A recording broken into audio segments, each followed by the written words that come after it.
नमस्कार दोस्तों, आप सभी का फिर से स्वागत है हिंदी इंटरनेशनल ड्रामा में। दोस्तों, आज शुरू करते हैं द ग्रेटेस्ट मैरिज का एपिसोड 12।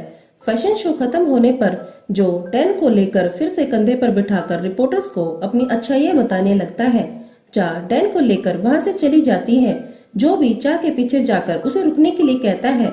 चा मुड़कर चिल्लाते हुए कहती है, डैन को पालने के लिए मैंने अपनी जॉब, फैमिली सब कुछ छोड़ दिया और तुम मेरे बेटे का इस्तेमाल करना चाहते हो, जो मैं कभी नहीं होने दूंगी। पार्क चा और डैन को टीवी पर देखकर वापस विदेश जाने के लिए टिकट बुक करवाने जाता है, पर पार्क का पर्स खो जाता है, जिससे वह वापसी की टिकट नहीं ले पाता।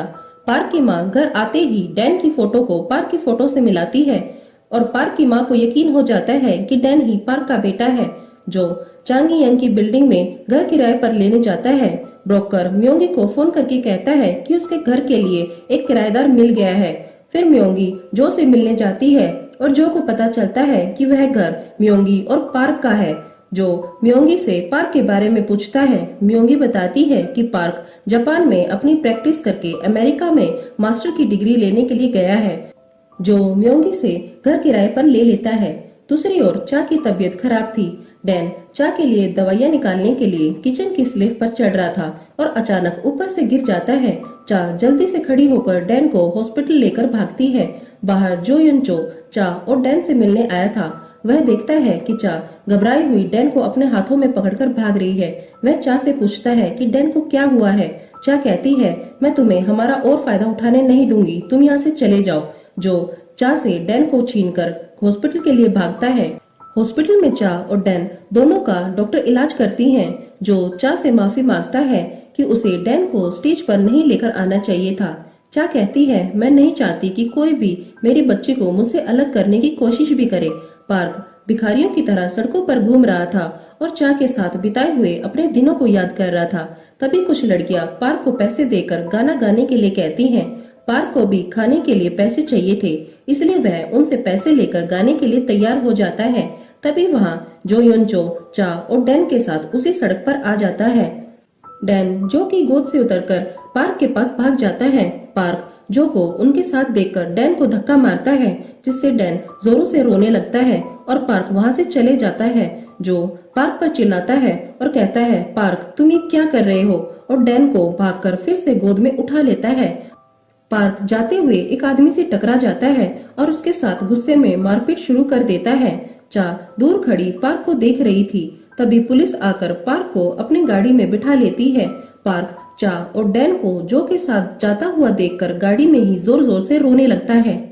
घर पहुंचने पर जो चा को बताता है कि अब वह उसकी बिल्डिंग में ही रहने आ गया है। अगर उसे किसी भी चीज की जरूरत हो तो वह जो को बुला सकती है। दूसरी ओर सुन्यो अपने नकली हस्बैंड को देखने के लिए जाती है। उसका नकली हस्बैंड भी उसे पहचान लेता है। वह बाहर भागकर सुन्यो को कार रोककर उसे बाहर आने के लिए कहता है। पहले तो सुन्यो खुद को उसे छिपा रही थी, फिर उसे कहती है कि तुम मुझसे बात मत करो, मेरी शादी हो चुकी है और मेरे 2 बच्चे भी हैं।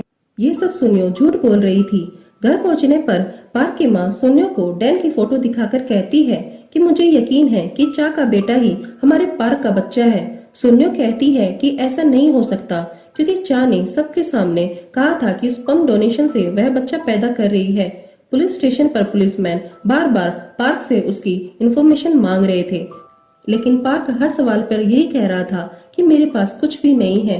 और सुन्यो को उसकी एक एम्प्लॉय बताती है कि पार्क तेयन कोरिया में आ चुका है और उसकी आज एक लड़ाई हुई है, और सुन्यो उसे आज की लड़ाई की वीडियो भेजने के लिए कहती है। वहीं म्योंगी की दोस्त भी म्योंगी को पार्क की लड़ाई की वीडियो इंटरनेट पर दिखा देती है। म्योंगी पार्क से मिलने पुलिस स्टेशन जाती है। पार्क म्योंगी को देखकर कहता है कि तुम यहाँ कैसे आ गई। म्योंगी पार्क को दिखाती है कि उसकी लड़ाई की वीडियो इंटरनेट पर वायरल हो गई है।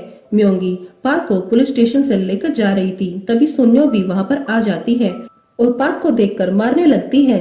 पार्क को जाता हुआ देखकर सुन्यो पार्क को बालों से पकड़कर पूछती है कि मुझे सच में बताओ, क्या चा का बेटा तुम्हारा ही बच्चा है।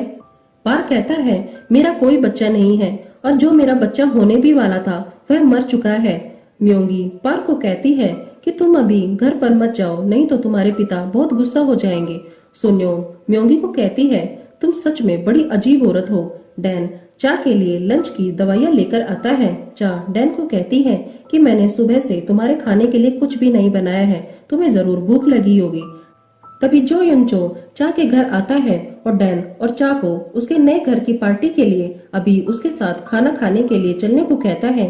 चा और डैन जो के घर चले जाते हैं। उसी समय पार्क अपने घर पर आता है और बेल बजाने पर जो युन चो दरवाजा खोलता है। वह पार्क से पूछता है कि तुम यहाँ क्या कर रहे हो। पार्क अंदर चा और डैन को देखकर कहता है कि यह मेरा घर है। जो कहता है लेकिन इस घर को मैंने म्योंगी से किराए पर ले रखा है। पार्क जाने लगता है। जो पीछे से पार्क को कहता है कि चा के पास किराए के भी पैसे नहीं हैं, क्या तुम अपने बच्चे को नहीं पाल सकते। यह सुनते ही पार्क जो युन चो का गला पकड़ लेता है। डैन धीरे से दरवाजा खोलकर डैड कहता है। पार्क डैन को देखते ही जो को छोड़ देता है और वहाँ से चला जाता है। अंदर आने पर चा जो से पूछती है कि बाहर कौन आया था। जो कहता है कि एक वकील आया था और मैंने उसे वापस भेज दिया है, और फिर से खाना खाने लगते हैं। तभी डैन अपने सिर पर पानी फेंक लेता है। जो डैन के सिर को पोंछने के लिए टिश्यू पेपर लेके आता है और फिर वह कुछ देर बाद वे दोनों उन्हीं बहुत सारे टिश्यू पेपर से खेलने लगते हैं। दूसरे घर के लोग जो को फोन करके उनके घर में से आ रही आवाजों को बंद करने के लिए कहते हैं। जो डैन और चा को रात में फिर से पार्टी के लिए बाहर लेकर जाता है। बिल्डिंग के बाहर पार्क खड़ा होकर चा और डैन को जो के साथ जाता हुआ देखता है। चा और जो डैन के साथ डांसिंग और सिंगिंग करते हैं। चा रेस्टोरेंट से बाहर जाकर सोचती है कि उसे पार्क से एक बार बात कर लेनी चाहिए, क्योंकि उसके दिल में आज भी पार्क के लिए प्यार है। चा चाहते हुए भी पार्क को फोन नहीं करती। पार्क पूरी रात बिल्डिंग के बाहर ही खड़ा था। फिर पार्क जो को चा और डैन के साथ हंसता हुआ वापस आता देखता है। यह देखकर पार्क से बर्दाश्त नहीं होता और वह रोने लगता है। जो डैन को चा के घर के बेड पर सुलाकर अपने घर चला जाता है। पार्क फिर से एयरपोर्ट जाकर म्योंगी को फोन करके कहता है कि मेरे पास पैसे नहीं है, मुझे अभी कोरिया छोड़कर जाना है। म्योंगी कहती है तुम अभी कहाँ जा रहे हो। पार्क कहता है एक ऐसी जगह जहाँ मेरा दिल फट जाए और मेरी अभी मौत हो जाए। म्योंगी पार्क की बातों को सुनकर पार्क पर तरस खाते हुए रोने लगती है। पार्क की माँ पार्क के पिता को डैन की न्यूज़पेपर पर फोटो दिखाते हुए कहती है कि मुझे यकीन है कि यह हमारे बेटे पार्क का ही बेटा है। फोटोज को देखकर पार्क के पिता को भी यकीन हो जाता है। ये सब बातें म्योंगी कमरे के बाहर खड़ी सुन रही थी। पार्क बहुत ठंड में भी एयरपोर्ट की कुर्सी पर ही लेटा हुआ था। 3 साल पहले पार्क पर जंगल में एक भालू ने हमला कर दिया था और वह काफी समय के लिए हॉस्पिटल में बेहोश पड़ा हुआ था। तब चा डैन को लेकर उससे मिलने भी आई थी, लेकिन जब वह ठीक होकर अमेरिका जा रहा था पर वे जाते हुए एक दूसरे से बात नहीं करते। रात में चा डैन को सोता हुआ देखकर याद करती है कि किस तरह पार्क ने डैन को धक्का मारा। फिर वह अपनी दोस्त को फोन करके बताती है कि आज उसने पार्क तेयान को देखा है। चा की दोस्त कहती है तो पार्क तेयान वापस आ चुका है। चा की दोस्त अपने बॉयफ्रेंड को दूसरी लड़कियों के साथ पार्टी करता हुआ देखती है और रेस्टोरेंट से चली जाती है। उसका बॉयफ्रेंड उसे रोकने के लिए उसके पीछे आता है, पर वह कहती है कि वह बहुत थकी हुई है और अपने घर जाकर आराम करेगी। चा की दोस्त अब भी अपने एक्स हस्बैंड के साथ घर शेयर करती है। घर जाने पर वह देखती है कि उसके एक्स हस्बैंड को उसकी नर्स गर्लफ्रेंड मार रही थी और उसे बचाने के लिए वह उस नर्स के बालों को पकड़कर धक्का मारकर घर से निकाल देती है। उसका एक्स हस्बैंड पूछता है तुम्हारा बॉयफ्रेंड तो तुम्हारे साथ बहुत अच्छा होगा। चा की दोस्त कहती है कि कभी कभी ज्यादा अच्छा भी हमसे संभाला नहीं जाता। चा डैन को लेने डे केयर जाती है। डैन चा को पूछता है कि सब लोग उसे कहते हैं कि वह स्पर्म डोनेशन से पैदा हुआ है, क्या वह एक एलियन है। चा कहती है नहीं, तुम सिर्फ मेरे बेटे हो। और कार में बैठे पार्क के माता पिता डैन को दूर से देख रहे थे। पार्क के पिता कहते हैं कि मैं नहीं चाहता कि हमारे घर का वारिस उस गंदी डायन के हाथों में पले। पार्क की माँ बड़ी मुश्किल से उन्हें चा के पास जाने से रोकती है। म्योंगी अपने जासूस से मिलकर कहती है कि तुम चांगी यंग के बेटे को उठाकर मेरे पास ले आओ। इलेक्शन ऑफिस में जाने पर जो को पता चलता है कि चांगी यंग की वजह से उसे बहुत सारी औरतों का सपोर्ट भी मिल रहा है। तभी फोन करके पार्क के पिता जो युन चो को उसके घर मिलने के लिए बुलाते हैं। जो युन चो पार्क के पिता से मिलने उनके घर जाता है। पार्क के पिता जो को कहते हैं कि तुम्हारा चा और उसके बेटे से क्या रिश्ता है। जो कहता है मैं सिर्फ उन्हें अपने इलेक्शन के लिए इस्तेमाल कर रहा हूँ। जो के पिता गुस्से में कहते हैं तुम्हें पता है वह बच्चा कौन है, फिर भी तुम उसका इस्तेमाल करने की कोशिश कर रहे हो। जो घबरा जाता है और बैठकर माफी मांगने लगता है। पार्क के पिता जो को ऑर्डर देते हैं कि वह उस बच्चे को उनके पास ले आए, नहीं तो वह जो को इलेक्शन में नहीं खड़ा होने देंगे। चा बाहर जाकर सोचता है कि चा तो कभी भी अपने बच्चे से दूर नहीं होगी। चा घर पर डैन के लिए केक बना रही थी क्योंकि आज डैन का बर्थडे था। जो चा के घर आकर कहता है कि तुम जल्दी से इंटरव्यू लेने चले जाओ, नहीं तो तुम्हारी जॉब चली जाएगी। चा कहती है पर आज डैन का बर्थडे है।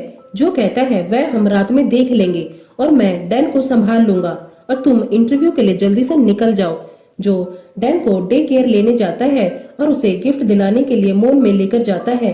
चा भी इंटरव्यू लेने के लिए चली जाती है। फिर से जो के पास पार्क के पिता का फोन आता है कि तुम जल्दी से उस बच्चे को मेरे पास ले आओ। जो डैन को कहता है कि तुम्हारे दादा बहुत अमीर आदमी हैं और तुम्हें उनके पास चलना होगा। डैन कहता है नहीं, मैं अपनी माँ के पास ही रहूंगा। डैन जो को अपने हाथ से बना हुआ आज की पार्टी का इनविटेशन कार्ड देता है। जो उसे पढ़कर बहुत दुखी हो जाता है कि डैन को वह कैसे चा से अलग कर सकता है। जो कूड़े को फेंकने के लिए बाहर जाता है कि तभी वहां वापस आकर देखता है कि डैन अपनी कुर्सी पर नहीं था। वह सब लोगों से डैन के बारे में पूछता है लेकिन कोई भी उसे डैन के बारे में कुछ भी नहीं बताता। फिर जो चा को फोन करके बताता है कि डैन कहीं गायब हो गया है। चा सब कुछ छोड़कर जो के पास मॉल में पहुंचती है। म्योंगी का जासूस डैन को म्योंगी के पास लेकर आता है और म्योंगी डैन को कहती है कि वह उसको उसकी माँ से मिलवाने के लिए लेकर जा रही है और अपने साथ ले जाती है।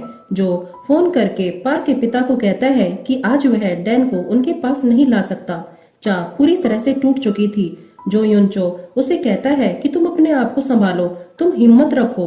तभी वहां खड़ी एक वेट्रेस चा को बताती है कि एक लंबा सा आदमी टोपी पहने तुम्हारे बच्चे को यहाँ से लेकर गया है। म्योंगी डैन को पार्क के माता पिता के पास लेकर जाती है और उन्हें बताती है कि यह पार्क का बेटा है और प्लीज आप लोग पार्क के बेटे को मुझे पालने के लिए दे दीजिए।